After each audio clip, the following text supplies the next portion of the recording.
Hello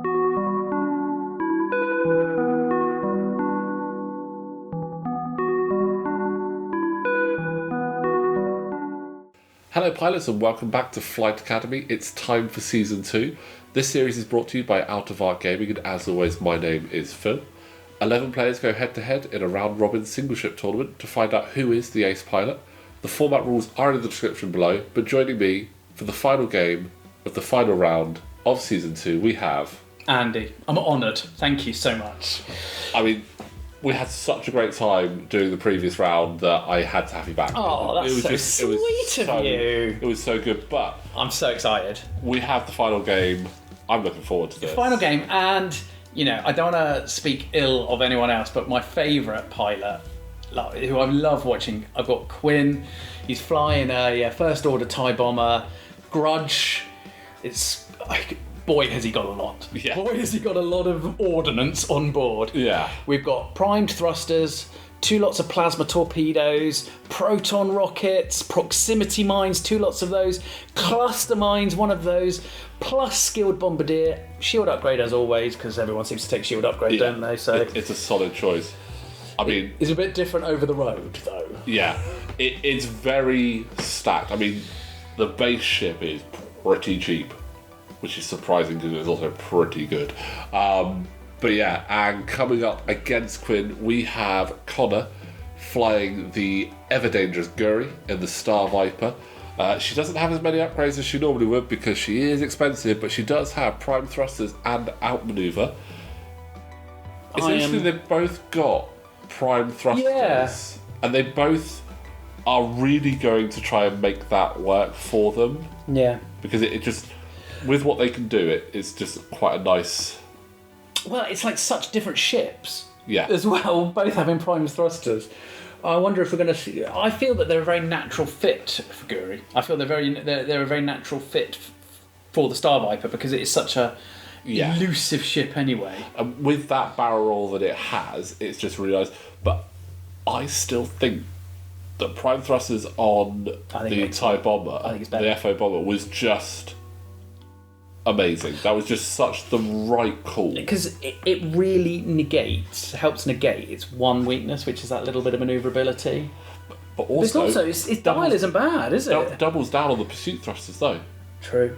What's that? I've got a stress. Oh well, I've got prime thrusters. I'll still do a boost. I'll still do it. I'll be fine. Yeah. It's just brilliant. So it's going to be quite an interesting sort of find. I mean, these are two very different ways of fitting the peg in the hole.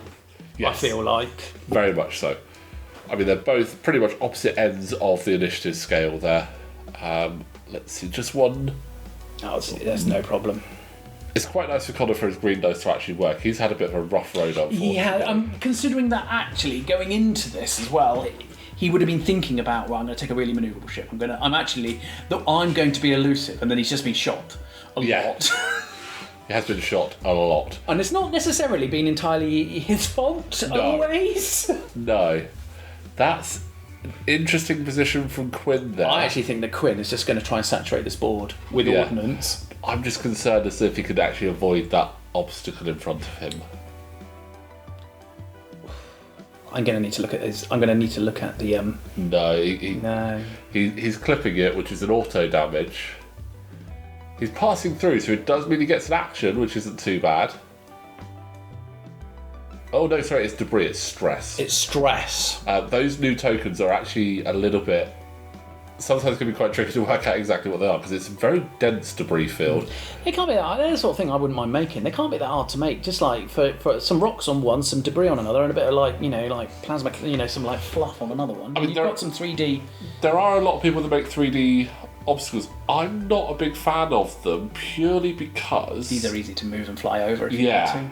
They can be, because sometimes it's hard enough if you've got multiple ships bumping, let alone an obstacle as well, and there's no nice sort of edge to mark up. So, although it looks really cool and really thematic, I'd still put them on bases.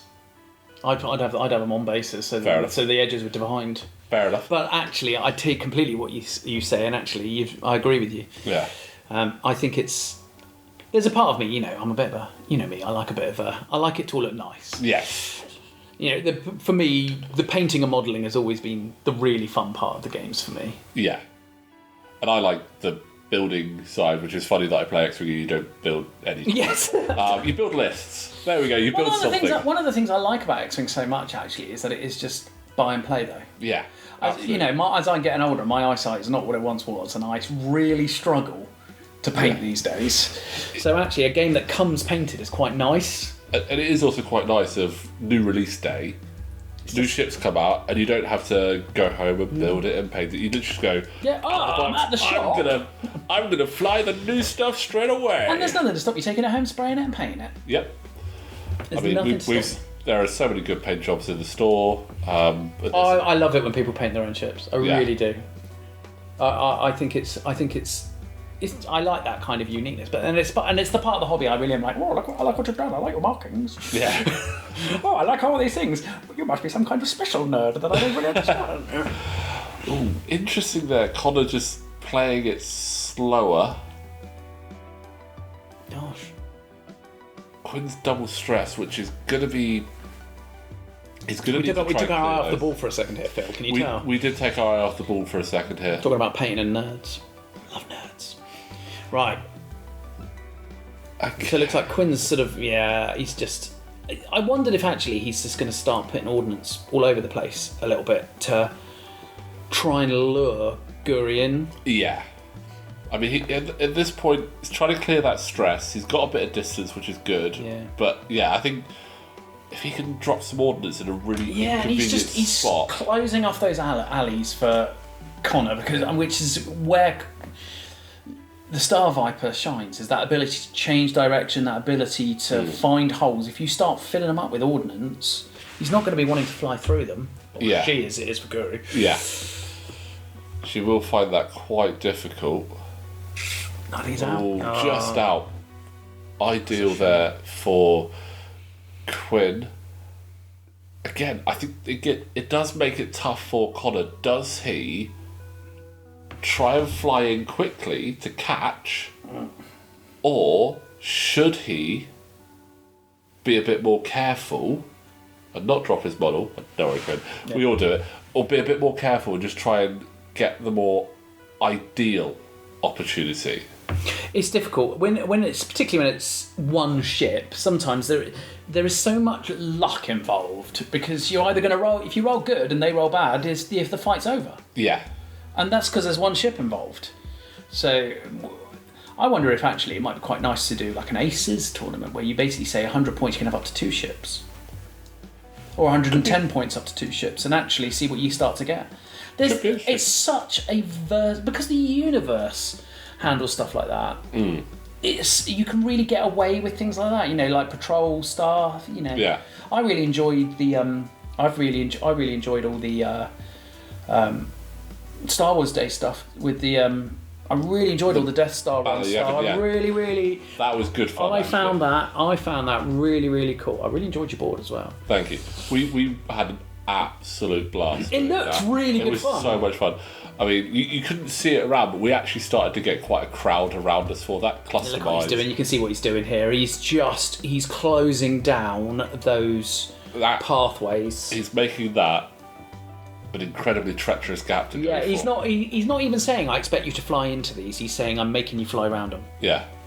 He doesn't expect him to fly into them, I don't think. I mean, he might. No. Oh, he's gone slow. Like Conor's being sensible. He's gone slower to avoid that, and he has the maneuverability now to. Does he need to? Do you think he needs to basically take a sharp turn and come down through the middle and maybe try to cut?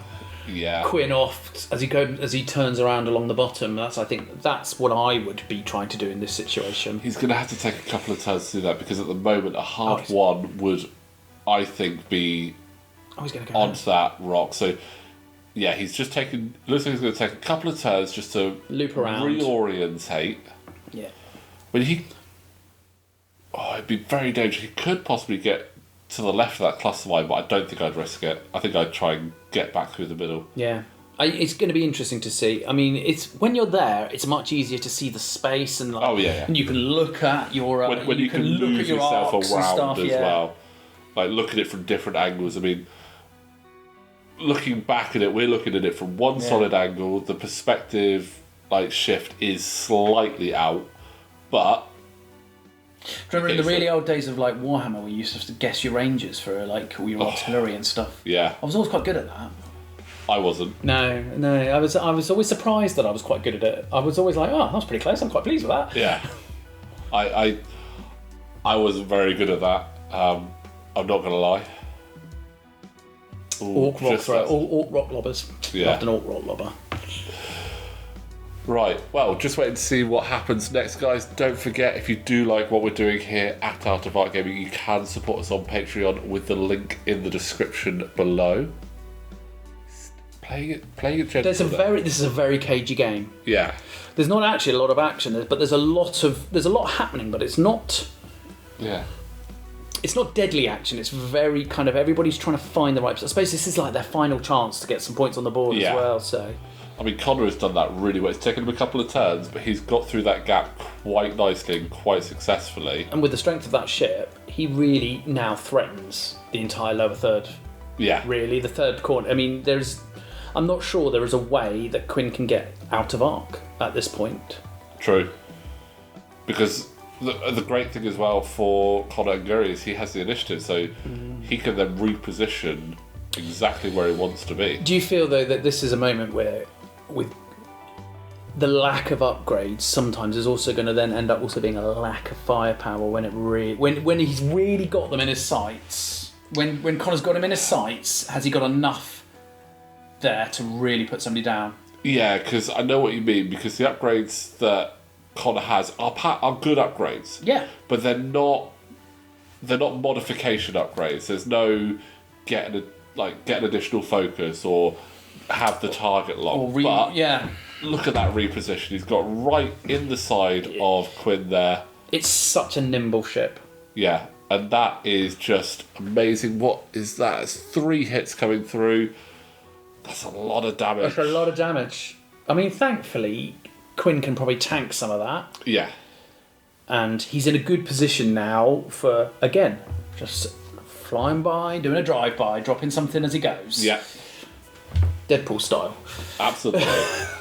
I'm looking. Let's see. So that looks like the boost. I love that boost on the.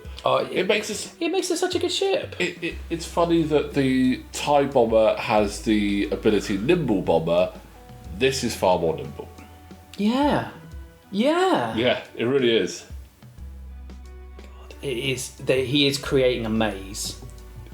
He is creating a maze. But the Star Viper. But the Star Viper is the ship that can handle a maze. Yeah. If this was anybody else now, I'd be like, they're in a lot of trouble because they're just surrounded. But it's a Star Viper. It's just going to fly upside down, you know, and it'll fly on the ceiling until it's around everything, and then it'll just pop out the other side. Look at it. There we go. One hard. I mean, you don't even need to barrel it. And what a great arc he's got there. He looks like he's range 1. He looks like he's in arc. Yeah, so gets the target lock, focus for being Guri. Ooh, he's going to spend the focus. Yeah, that's the best focus you're going to spend, isn't it? I think because that is game. Fantastic, great play by Conor. Yeah, great, because Quinn put a lot of stuff in his way. Yeah, Quinn did everything he could brilliantly, I will add. I really enjoyed that, but that is how you use the Star Viper. That's how you use its maneuverability to get all around the board. Such good fun. Brilliant work there from Quinn, but great work for Conor. Well done there.